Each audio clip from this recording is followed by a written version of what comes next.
మెదక్ జిల్లా డివిజన్ కేంద్రమైన నర్సాపూర్ పట్టణంలో సోమవారం తెలంగాణ రాష్ట్ర అవతరణ వేడుకలు మున్సిపల్ కార్యాలయ ఆవరణలో ఘనంగా జరిగాయి. మున్సిపల్ కమిషనర్ రామకృష్ణారావు జాతీయ జెండా ఎగరవేసి పట్టణంలోని పురవీధుల గుండా అధికారులు, సిబ్బంది ర్యాలీ నిర్వహించారు. అనంతరం కార్యాలయ ఆవరణంలో 100 రోజుల ప్రణాళికపై ఎన్విరాన్మెంట్ ఇంజనీర్ శ్రీకాంత్ ప్రతిజ్ఞ చేయించారు. ఈ కార్యక్రమంలో మున్సిపల్ అధికారులు, మెహ్మా సిబ్బంది, పారిశుద్ధ్య కార్మికులు తదితరులు పాల్గొన్నారు.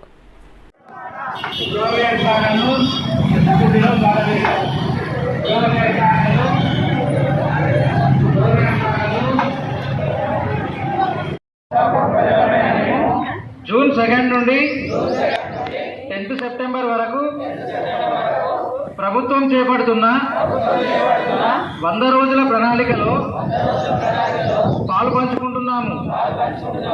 ఒక మార్పు అభివృద్ధికి మలుపు అనే నినాదంతో పట్టణంలో ఎంచుకున్న పారిశుద్ధ్యం, మౌలిక సదుపాయాల కల్పన, ఆర్థిక వృద్ధి, వన మహోత్సవంతో పాటు మెప్మా చేపట్టిన కార్యక్రమాలు, వివిధ పారిశుద్ధ కార్యక్రమాలను సక్రమంగా జరపడంలో పాల్పంచుకుంటాము.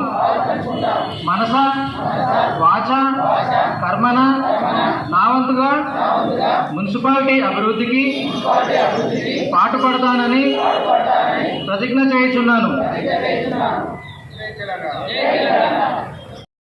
ఈ రోజు నుండి 100 రోజుల వరకు తెలంగాణ ప్రభుత్వం ప్రత్యేక పారిశుద్ధ్య కార్యక్రమాన్ని చేపడుతుంది. కాబట్టి మీరందరూ ఈ ప్రత్యేక కార్యక్రమానికి 100 రోజులు మాకు సహకరించి పట్టణాన్ని శుభ్రంగా, పరిశుభ్రంగా, గ్రీనరీ డెవలప్ చేసేటట్టు సహకరించాలని కోరుకుంటున్నాను.